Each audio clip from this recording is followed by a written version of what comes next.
was actually opening for Sarah Silverman. Oh, cool. Okay. In Atlantic City, and doing that room. It's a theater room, and I have this joke where I refer to not being like a sassy black woman, and how I horribly try to be that, and by doing that I end up doing the inappropriate thing by saying, you know, I got a big pussy. Who got a big pussy?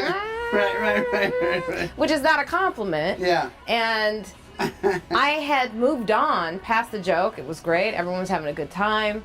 I had entered other material. Yeah, this is like a few minutes later. Yeah, or 10 this minutes was later. like literally like maybe 5 minutes later. Which is a long time. Yeah. Yeah. And I was doing a joke about being lonely and how I have a cat and that's what women do. Yeah. And out of the darkness, I hear, big pussy! And I was like, okay. I was like, I'm glad you liked the joke. Moving on. Yeah. And it's like something. And this is a theater, so like this is, and it's like a big show, so it's like. Yeah, it's a theater. It's a big show, and you know, you don't know what to do when you can't see the audience. Right. So when, you know, I created that joke, but when it comes back at you like that, you know, with the guy going shouting big pussy at me, and I was like, okay, everyone, he really enjoyed it. They laughed. I figure I could move on, right, and continue my joke. No. Oh God. I'm doing this cat bit, and I'm doing the sound going, rah, rah, big pussy. So now. Well, that one kind of made sense because you're talking about a cat. I guess. So now you're getting kind of witty with these things. Fuck you. Yeah, it's just. But you know what it does for, especially like for me, like I have like timing and. Right. I started, of course, yeah. Like I started to panic a little bit. Yeah. Because I didn't know when he was going to yell it again. Because the interesting part is that you're right. He wasn't being mean. He enjoyed it, and he was revisiting it. He was probably loaded. So if you go back and be mean at him, that's not going to work. It has to be like careful. It would handle with kid gloves. You know what I'm saying? Like, yeah. You just don't know because he obviously enjoyed it. Yeah. He enjoyed saying it. Right. But it was terrifying. So how many times did he say it back to you? At least it was like 4, and at that point I really wished I hadn't written the joke or said it.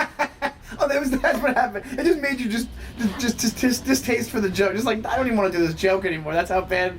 Yeah, that's fine. I was like, I'm taking this out of my act. But you should have said that on stage. Did you say that too? Like, it's officially out of my act now, you asshole. I wanted to, and then I felt bad because then Sarah went on stage, and guess what? Yep. Just shouting out. Still did it, and they didn't get him at that point. They didn't pull him out. No. So and he just did the whole show, or eventually he stopped, or he never stopped being involved with the show. Not to the point. You see, hecklers can be good at timing too. Yeah, like picking the right moments when to say their heckle. Right. Right. So he knew when to be quiet. He knew when to fire his big pussies. Yeah, like his timing was excellent. So I, like, even for Sarah, when she had done her whole set and everything, she came backstage, she was like, there was this guy. And I was like, oh, it's the guy. Oh my God.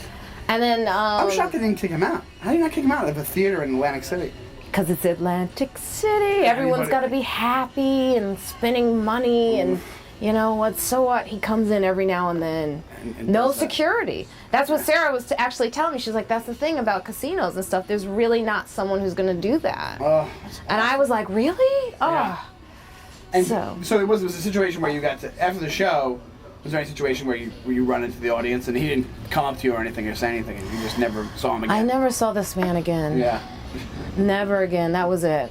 You know, all I know is there's just this darkness. And this voice, this awful voice coming out of it. You'll never forget. It's chilling. You'll just never forget that voice.